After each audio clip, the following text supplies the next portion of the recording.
we were headed back out to Wyoming in pursuit of pronghorn. And right from the beginning, we knew that this trip was going to be different than the previous year.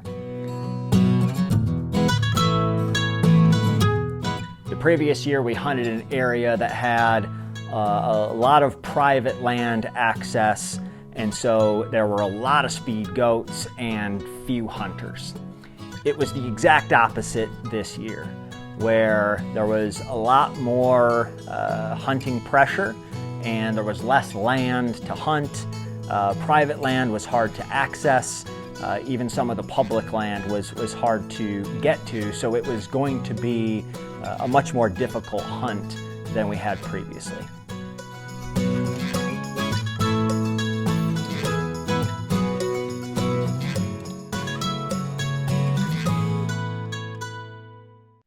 In addition to the difficulties we were already running into with there being less property available to hunt with higher hunting pressure, we had also missed the opening weekend.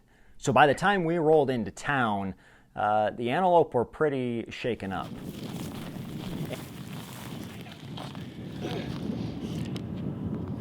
All right, so right now we're experiencing very typical public land hunting in an area that gives out a lot of tags and has a lot of pressure. We just came up here, got set up on a buck. Still an antelope. Listen, I'm not kidding. There's still an antelope out there. It's a buck. He's walking that way past the hunter. Let's get up here and range him. Let's go. So this, long story short, because we got to book it, this hunter just came and bumped it right out from in front of us. But we're going to go and give it another try over this way.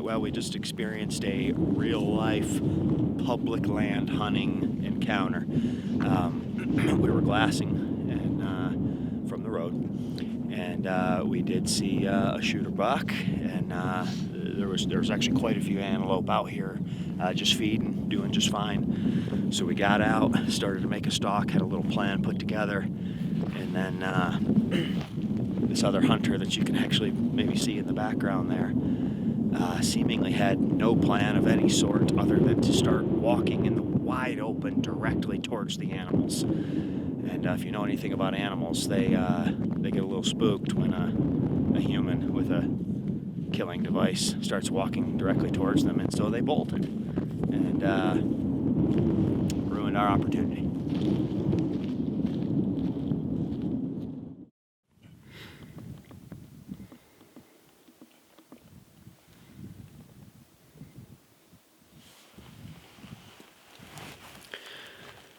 Well, Tuesday morning, day 4, I guess we'd call it. We're set up here on a hilltop. We had found this great glassing point last night and made the plan to come out here and get set up this morning because there's a whole bunch of country back here that we can glass.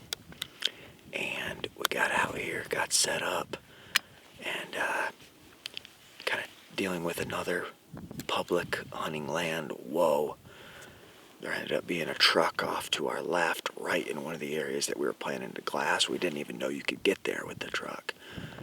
But then the 2 hunters that were in there have now wandered their way all the way out in front of us and are essentially walking through the country that we're here to glass. So, continues to be tough, but we're going to continue to fight through it and see if we can get on a good goat.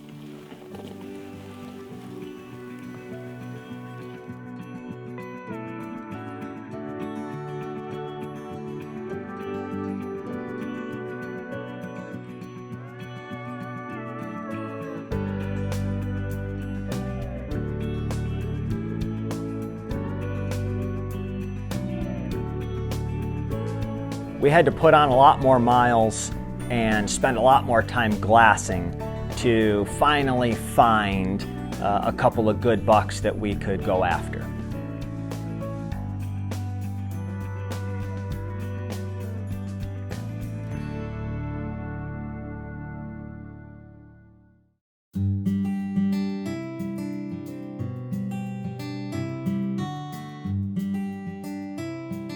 We're out here in Weston Wilderness area in Wyoming, hunting antelope. Stayed in the motel for 4 straight nights. It's time to go camping. We're gonna set up our 6-man Ozark Trail tent and get on some antelope tomorrow and make it happen.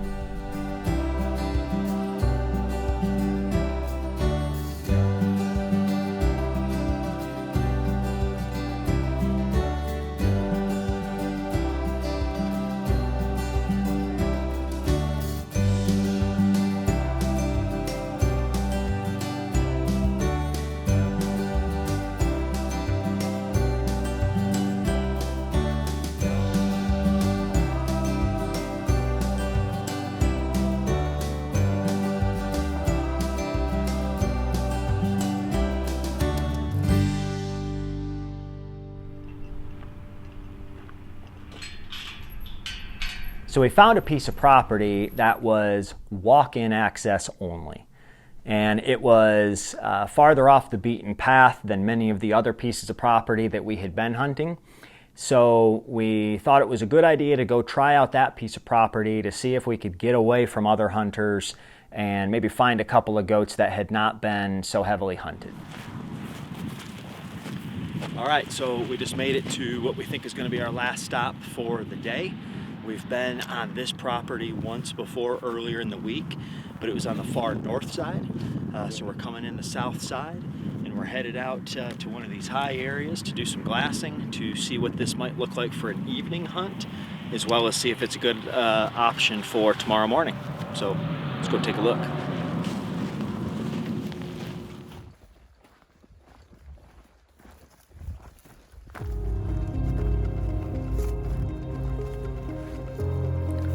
So as we came over a rise, we saw a few does, and as soon as we pulled up the binoculars, we got excited because we saw that they were being followed by a buck.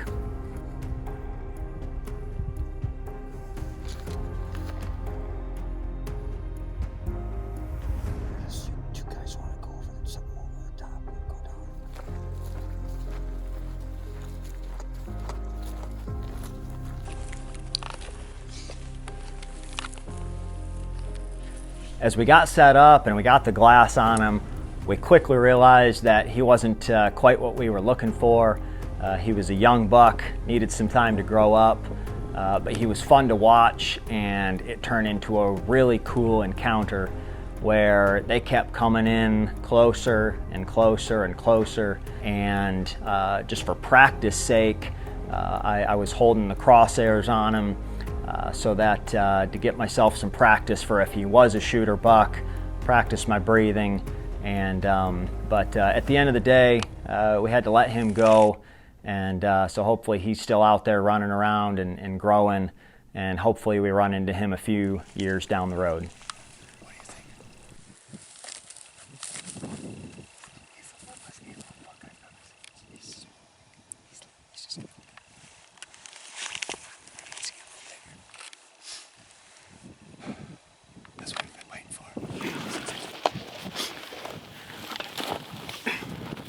Okay, so we just had a really fun, really close encounter. We had 3 does and 1 young buck, and they kept coming towards us, and they got within about 35 yards. And listen, it's tempting after a week like this, but he was a young buck, and we needed to let him go, and so we let him go. But it was fun. If he would have been, the thing is, cutters. That was the smallest buck I've ever seen. The does come.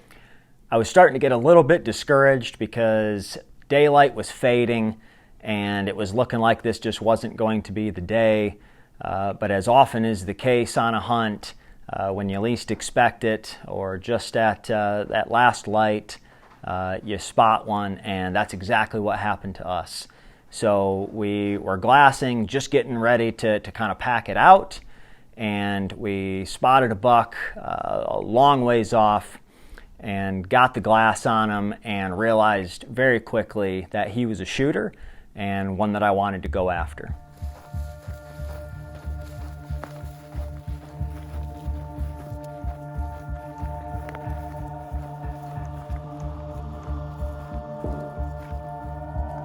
On this particular stalk, we were really able to use the terrain to our advantage. We knew exactly where the buck was. There was a lot of ground to cover in a short period of time.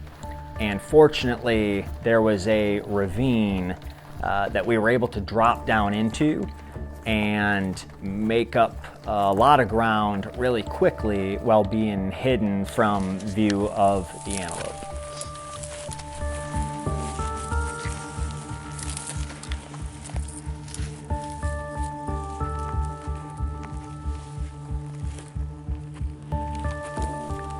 With daylight fading fast, we got into position just in time.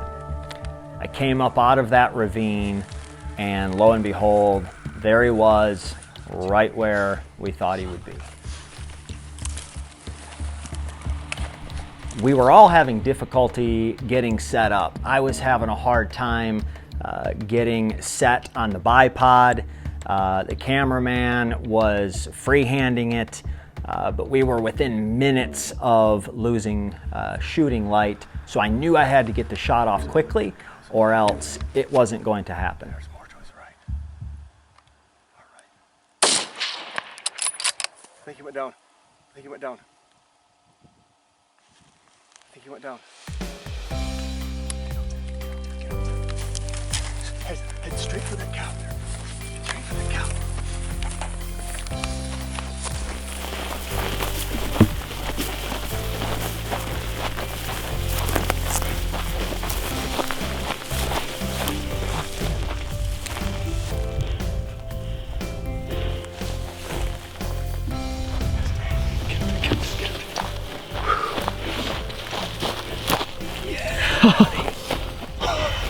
Ivory tips right there.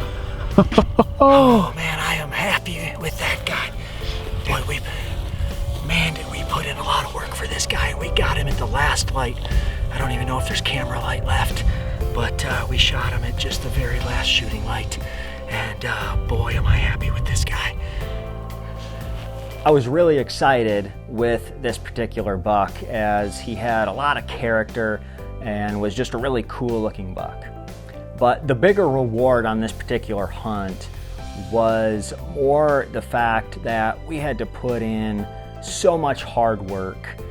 We put on a lot of miles, a lot of time glassing, a lot of time packing, planning, and for it all to come together right at last light and to end up with a really cool buck on the ground, it just made it that much more of a reward and made it really special to be packing out that night with that buck on my back.